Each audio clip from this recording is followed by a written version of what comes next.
Hey guys, good afternoon. It is 12:30 here in Connecticut on the East Coast. It is a sunny, cold, windy day here. I just wanted to talk just a little bit. I've been reading some of my comments. I read some comments on CNN, some of the Fox News. I like to read the Fox News ones just to see the extent of misinformation out there, really. And there's a lot. I'll get to that in a second. All right, I just want to first say my personal feelings towards Suleimani. I have no pity or sympathy for his death. He was a bad man. He dealt in violence, manipulation, death, and you live by the sword, you die by the sword. It was inevitable. Also, he's got a quote.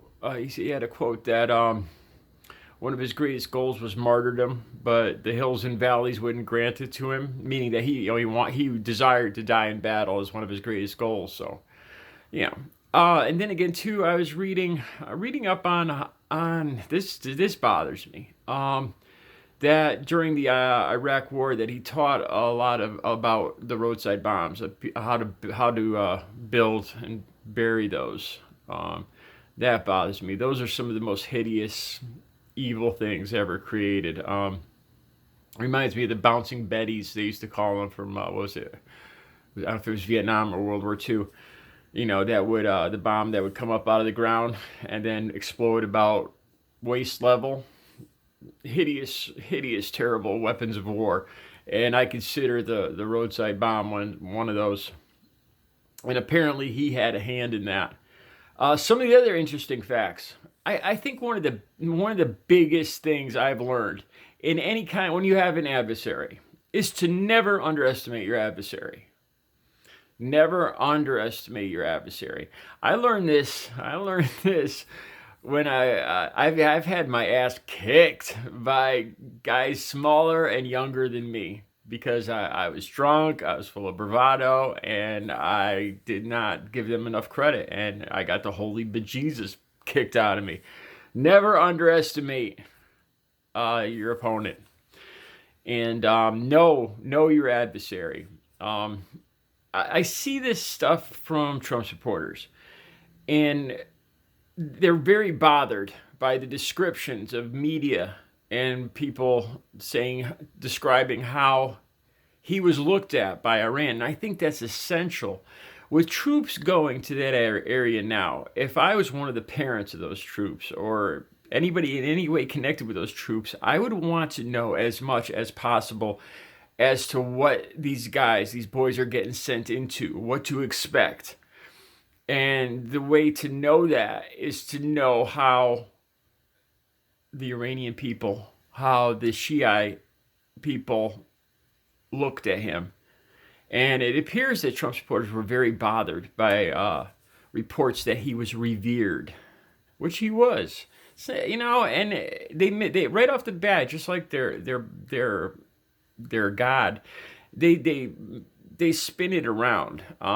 When me or somebody in the media says that he was revered by the Shiite or by the Iranian people, I'm not saying I revered him.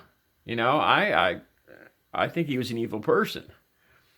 I think he got what was inevitably he died by violence. Like I said, and I have no pity for him. But you need to know your adversary. You need to know how he was viewed, especially with troops going into that area. So you're already seeing the flag wavers out there with their silly jokes about him smeared all over the road, and oh my God, and this is what really. Let me tell you about a few of the comments I've seen so far. All right. A few of the comments described him as an ISIS member or ISIS leader. No, his enemy was ISIS. That's one of the things that he actually was. I guess he'd offered the United States to help work against ISIS. ISIS is a radical Sunni Muslim.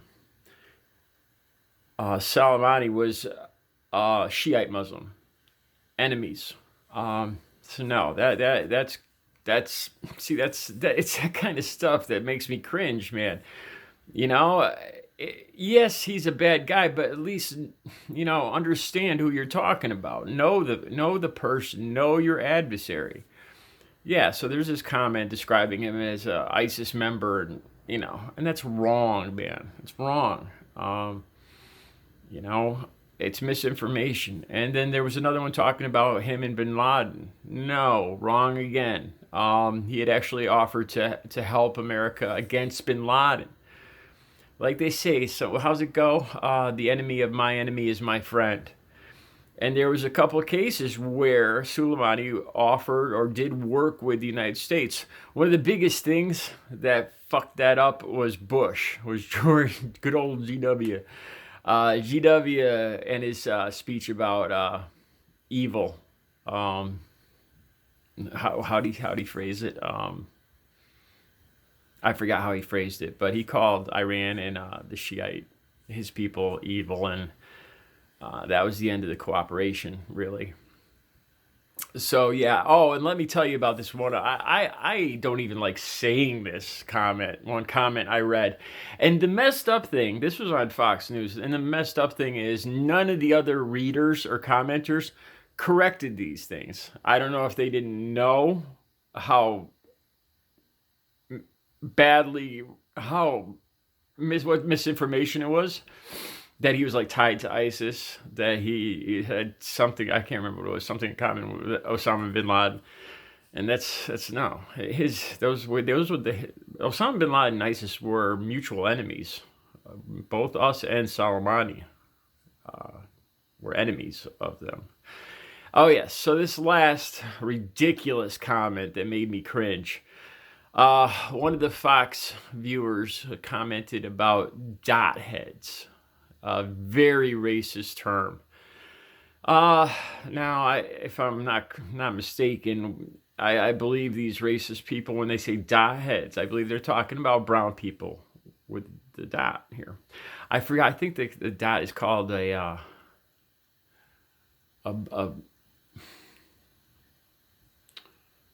bindi, I think, because they're not even the same religion, man. The people with these, they're usually from India, and they're Hindu. Not even the same religion. Not even Muslim. Not even close. So you have these people talking about a different religion, a different country. They have no clue who their enemy is, which is troubling. Misinformation is never good. And especially, like I said, especially when you're sending, so far 3,500 troops, but you got to, like I said, if I was a parent of one of these troops or any way connected, I'd want to know exactly what the Iranian people's feelings are right now, which are scary. But yeah, one of these Fox viewers used the term dot head, which is no. I believe they're talking about the bindi, as it's called here, and that's a Hindu thing, not even Muslim. Wrong religion, wrong country, wrong everything. So yeah, there's a lot of misinformation out there, especially amongst the hardcore supporters of Trump, the flag wavers and war hawks, as I've been calling them recently. What I want to review next, what I'm going to spend time on doing now, is I'd like to look into who his replacement is going to be. And one other thing, like I was talking about, I believe that Trump talking about threatening to hit their centers of cultural interest or cultural importance, it was a terrible thing to say. Because nobody. I said this in another video, but I'll say it again. I don't think anybody can.